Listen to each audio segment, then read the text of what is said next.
What is up, gamers? Happy Thursday. It's finally sunny out for the first time all fucking week. And there's a new episode of Hotfix, your daily dose of gaming news. My name is Max. Yesterday was April 5th, 2017, and let's get right into it. So yesterday I reported on Bioware detailing all of the changes they're going to make to Mass Effect Andromeda. Well, they came out and actually apologized on the way they handled one of the transgender characters in the game. One thing the character Hanley Abrams would do is just reveal to the main character that she's transgender. That's not a very realistic kind of thing to do. That's kind of hard for people to just come out and say that. Hanley Abrams was not included in a caring or thoughtful way, Bioware stated in a tweet. We apologize to anyone who interacted with or was hurt by this conversation. However, since then, they have now worked with the transgender community in order to make the character more realistic. The character will now only reveal that she is transgender if Ryder has developed a relationship enough to gain her trust and has supported her. There is no specific time frame for this update, but it should be coming within the next 2 months. Good on Bioware, I guess, for going out and making these changes, but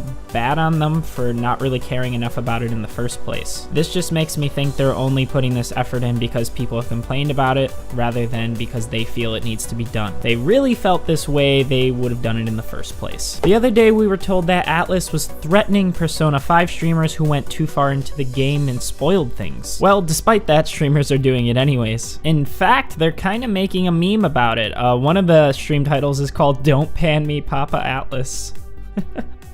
I tried to resist, but I want to start the waifu war. Fudge Atlus. Time to rebel against Atlus's stream policy. I have a hard time picking a side in this argument, because on one side, yeah, I get it. Atlus doesn't want their games spoiled for everyone, but on the other hand, people can just avoid those streams. Those who don't give a shit are gonna go watch those streams anyways. I did say yesterday that streamers who are big enough that are doing this, it doesn't matter. You can just stream it at a later date. I guess I didn't really expect this amount of backlash. Now that I've kind of seen it from the streamer's perspective and thought about it a bit more, it is kind of dumb that Atlus is being this hardcore over this kind of stuff. It's really up to the consumer to avoid these types of spoilers. It's never going to be Atlus's fault that the game gets spoiled for you. That's like giving too much to the consumer. You have to give the consumer some credit, and it's up to them to not get it spoiled for them. This goes for any form of media, not just video games and streaming. Warhammer 40k Dawn of War 3 is getting an open beta a few days before release. While the full game is coming on April 27th, from April 21st to April 24th, players can check out this open beta that will allow them to play as either the Space Marines, the Eldar, or the Orcs, and they will also get a look at the special Masters of War skins for several of the game's elite heroes. If you want those skins in the full game, you can pre-order it to get them.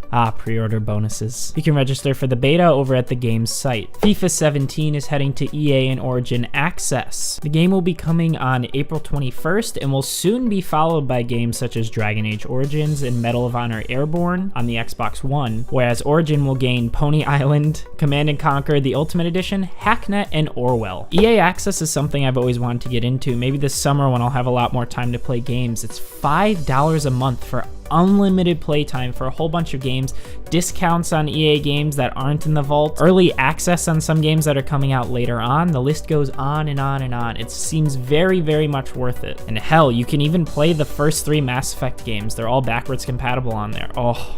The THQ Nordic Humble Bundle contains $300 in games for the PS4. Like most bundles, the games are going to be offered in tiers. $1 gives you access to Red Faction, The Book of Unwritten Tales 2, Arcania, and a few more. Average donation of $12 nets you Destroy All Humans and the second one, Legend of K Anniversary and Battle Worlds Chronos. And for $15 or more, you can get Darksiders and Darksiders 2 on the PlayStation 3, as well as the remastered editions on PS4, and there's also some MX vs. ATV games.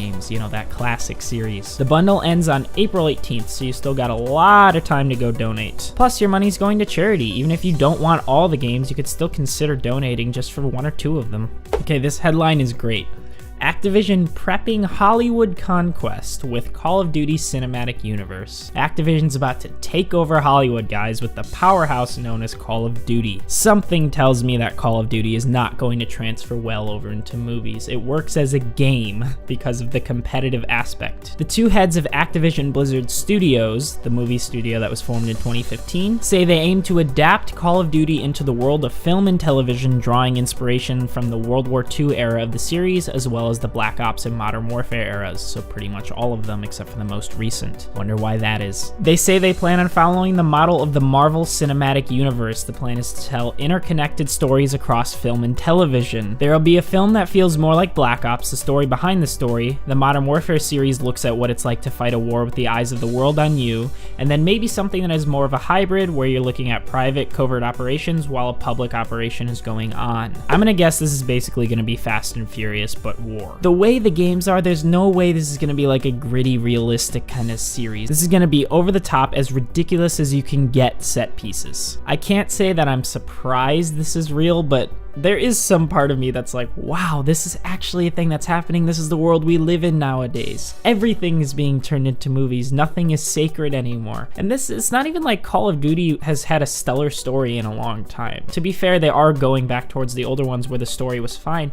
But the thing is, the story was fine for a game. They weren't that great when it comes to like movie stories or anything like that. Don't get me wrong. The Black Ops 1 type movie, that could be actually pretty interesting. But the thing is, I don't think they're really gonna go that deep into it. This is probably gonna be like your generic movie. Of course, I hope I'm wrong and that these movies are great, but I just don't see it happening. And lastly for today, Overwatch came out with a new comic that's detailing more of that news that's supposed to come on April 11th. First of all, look at this. Look at how fucking young everyone looks. Soldier 76, Tracer, Reaper is alive. The comic's name is Uprising, and it's set 7 years into the past. It follows these heroes as they stand up against the King's Row uprising. Long story short, an extremist set of Omnics have attacked London, leaving McCree stranded and the crew back home in Switzerland left to decide if they should help, even though they're ordered not to. I wonder how dark this is gonna get. This is kind of sounding like a terrorist attack. Like, Overwatch kind of has all these light tones to it, but Blizzard has been known to go kind of dark sometimes, and I could totally see them going that way in this case when it comes to story. I would really like that, actually. Check out the comic and form your own opinion. Let me know in the comments down below. But until April 11th, we just won't know for sure. Alright folks, well that's about it for yesterday's news. Make sure to like the video down below if this recap helped you. Leave your thoughts in the comments below, as always.